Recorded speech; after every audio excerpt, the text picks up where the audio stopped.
In terms of transfers, though, that can change, there's the player I wanted to ask you about, Jude Bellingham. You've got Liverpool fans now. I don't know. Have you seen the Red Men TV rant? No.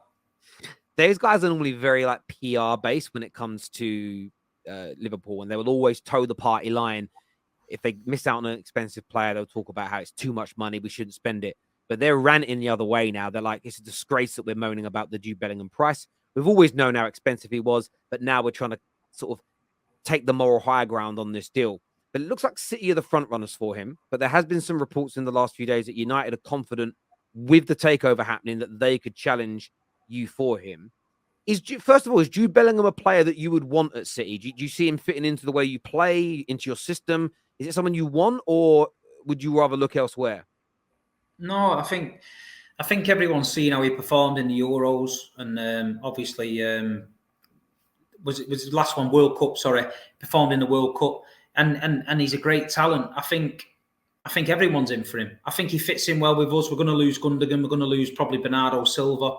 So we are in the market for a midfielder. With Rodri holding, if he was to play in that midfield with De Bruyne and be that driving force, I think it'll work. From what I'm told, I had a bet with Chris Khan because Chris Khan said the Bellingham deal was done. I said, according to what I know from the people at my club, it ain't done. And one of the factors that I got told was that Dortmund wanted the money up front because they've lost Haaland and Bellingham in the last 2 seasons. They need money for a rebuild, so they're asking for the money up front. I don't think Liverpool can pay it up front. They wanted to pay it in instalments. City can pay it up front, but so can Man United. So could probably Chelsea. But I don't know. I think what I'm hearing at City is we're definitely in for him. 100%. We are interested. I know we spoke to his dad. Liverpool think because his dad's a Liverpool fan and he's been to a concert and Nando's with a couple of Liverpool players, he's going to sign for them. But I think overall it'd be down to Jude, and I think it's who sells him the project the most. A, where he's going to play. B, how important to the team is he going to be, and C, he's got to be, he's got to be made comfortable there. I just think Liverpool, they miss out on the Champions League, and they want to sign Bellingham. Yeah, he might be the main man over there, but who else? They need more than Bellingham. They need 5 or 6 for me. Whereas we City get Bellingham in, we could probably just go with Bellingham. You know what I mean? Get Bellingham in, we could probably just go next season with him. But United, new money, maybe a statement signing from the Qataris. So you wouldn't argue if he went to United. Yeah, I see it being that way as well. I mean, Grizz actually messaged me about 2 weeks ago when the Bellingham Liverpool stuff really picked up pace, and that was mainly 1 second here. That was mainly because of the picture he posted of him and his father, and he had the number 7 on his shirt, and they're just beating a 7-0. And the Grizz messaged me saying the apologies need to be nice and loud. We've got him, and I just sort of responded with, congrats, great signing. Yeah, a lot of people are going to have to say sorry that didn't think you were going to get him. You fast forward, and a lot of the journalists are still saying that Liverpool are in for him. They haven't completely pulled out. But my view is Liverpool have laid that foundation of we probably don't have the money. They will definitely come out FSG and talk about the energy crisis, food shortages, the recessions, and how it's irresponsible to spend like this. Blah, blah, blah. Not like they're giving that money to the local community to help them, but they're just not going to spend it on a football player. That's just sour grapes, and it's planting that seed to say that, we're too honourable to spend like this. Let's let City and United and Real Madrid be a disgrace to football. But I think it's wearing thin with Liverpool fans now. But I think you're more likely than us. I'm not even totally sold on him being exactly what we need. He's more of an attacking midfielder than he is a holder or a dictator of play. And we've got Bruno, we've got Eriksen, and we're probably going to sign Sabitzer, who are all better when they're further forward.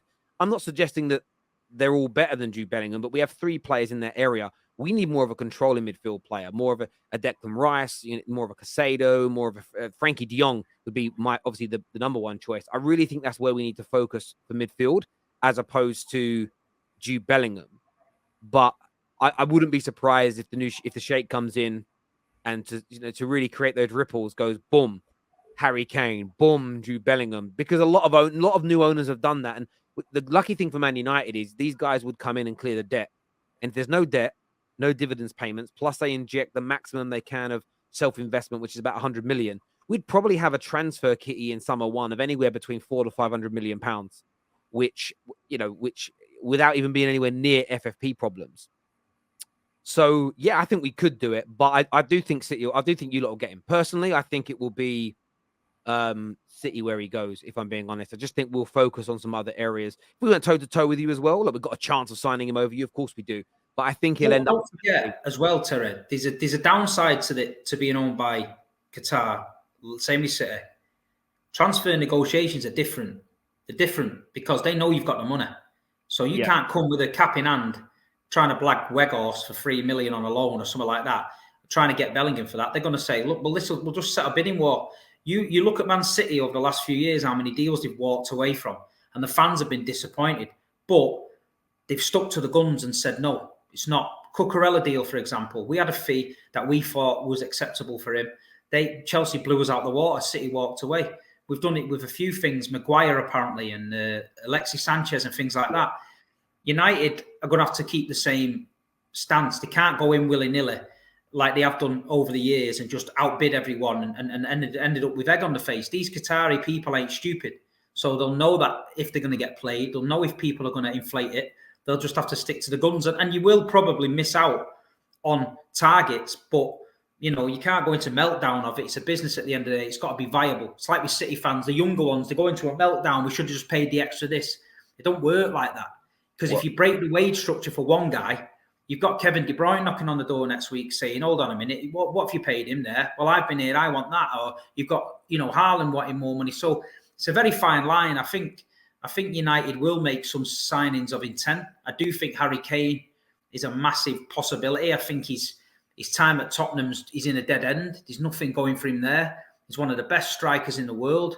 He needs to move to get trophies. It sort of reminds me of the Van Persie thing where Van Persie was itching for that title and left Arsenal and got it at United. I can see that. Osimhen's going to be difficult because Napoli are not the easiest team in the world to do business with. They're gangsters, man. And they won't be having it. They won't be having it. And they can make it difficult. I watched a documentary on Sky about agents and that Fabian Ruiz, they were willing to let him sit in the youth team for 2 years. Napoli, rather than just out of spite, because that's just how they are. Man City and Napoli have got a good relationship anyway. We don't deal with them over the Jorginho thing. So I don't know. It's all pie in the sky, but it is what it is. It's going to be an exciting summer. Arsenal in for big players, Champions League money, because whether they win the league or not, they're in the Champions League. So that money is going to financially, there's not that big a difference between coming first and second. They're going to be in that market. City are going to spend big. United with new owners. Newcastle, you would imagine, are going to have some type of European football to offer. They're going to spend. So, yeah, it's going to be an exciting time. And I think what you said there about Harry Kane, you're right. It's a massive possibility that he comes to United. It keeps getting played down by journalists, and I respect that they're only telling us what they're told. And, that he still might sign a new deal at Spurs. He could do that. But I just think when these new owners arrive and the knocking on the door comes, I don't believe that Kane is as married to Spurs as the kind of PR makes out. No. He tried to leave. I think he stayed to a point where he thought, I want to try and win something. It didn't work out. As you know, he tried to get to City, but the business between City's owners and Levy, it just didn't go according to plan. There was bids made. This guy, there was a big story that Spurs spun that he didn't turn up for pre-season training. But this was all revealed, but it really went under the radar because people love to attack Harry Kane. The reason Harry Kane didn't return for pre-season is because he'd already said goodbye to everybody at the club.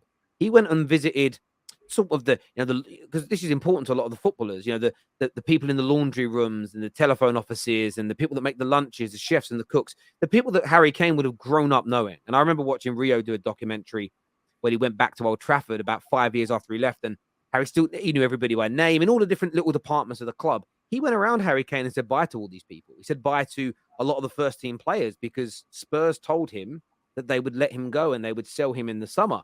And I think that shows me he's not married to the club. Yes, he stayed, but he stayed because of necessity. He wants to break that Premier League record. He's never going Arsenal. You guys don't have the room for him anymore. Liverpool have just gone and bought 2 strikers, so he isn't going there. I don't think business would happen between them and Chelsea. So he's left with Man United.